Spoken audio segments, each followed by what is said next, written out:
It began with a late-night phone call. Jack Warner, a high school teacher from Indiana, was relaxing on his couch when his phone vibrated. The screen flashed, unknown. He answered, half expecting a telemarketer. Instead, a whisper came through the line. "You shouldn't have left the door open." Jack sat upright. He glanced at his front door, supposedly locked.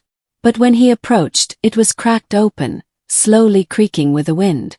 He grabbed a baseball bat and checked every room in the house. Nothing. The police came and found no sign of forced entry. They chalked it up to forgetfulness or a prank. But Jack was certain. He'd locked that door. A few nights later, reviewing his newly installed security camera footage, Jack saw a shadowy figure emerge from his backyard, approach his door, and disappear from frame. Seconds later, the door opened on its own. There were no fingerprints, no explanation, just a feeling that someone had been inside and maybe still was. Across the country in Louisiana, Emily Harper moved into her grandmother's old house. The place was quiet, charming, and filled with antique porcelain dolls. At first, Emily thought she was imagining things. Every morning, one doll seemed to change position, its head turned or its tiny hand lifted slightly. She dismissed it as her memory playing tricks. But one night, she heard a knock on the bathroom door while brushing her teeth. A hoarse voice whispered her name. No one was there.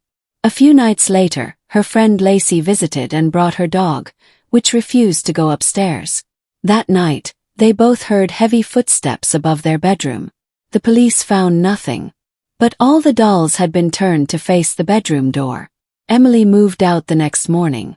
In the Nevada desert, teen hiker Marcus Turner and his friends stumbled upon an old, abandoned shack. Inside, they found symbols etched into the walls. Marcus texted a picture of one to his cousin. That night, he had a vivid nightmare of a faceless figure chanting, "The circle is broken." The next morning, his cousin's reply came, "You invited it. Don't go back." Marcus began sleepwalking. His parents once found him digging a hole in the yard, whispering to himself. On the night of his 18th birthday, Marcus vanished. Authorities found his footprints in the desert, leading toward the very shack they had discovered. He was never seen again. In Maine, Carol Bennett bought an old Victorian mirror from a flea market. She placed it above her fireplace, only to start seeing things, reflections of a man standing behind her, smiling when no one was there. She tried covering it, throwing it out, but the figure kept appearing in other reflective surfaces. One morning, she woke with dark bruises on her neck. She moved to another state and never looked into another mirror again. Out in the Colorado mountains, an off-the-grid cabin owner named Harold Rice offered a lost hunter shelter for the night. The hunter, Chris, noted the cabin had no mirrors or clocks, and all the pictures had their faces scratched out. In the middle of the night, Chris woke to strange chanting beneath the floor. The next morning, Harold was gone. The basement revealed a circle of rocks stained with something dark and walls full of ancient symbols. Harold was never found. Upstate New York, 4 college students, including Brianna, rented a remote farmhouse. The landlord warned them never to open the basement door.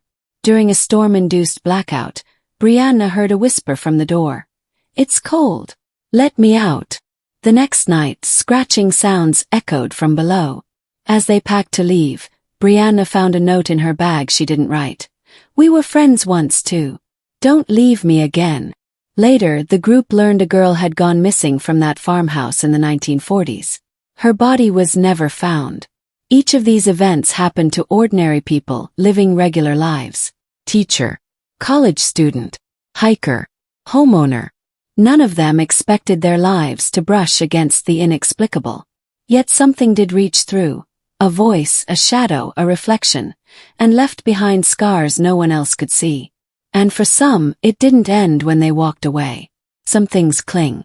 In dreams. In silence. In the stillness of late night when you think you're alone. These weren't stories told to entertain. They were warnings. Proof that true horror doesn't wear a mask or wait until Halloween. It walks with you. Watches from the shadows. whispers your name when the lights go out.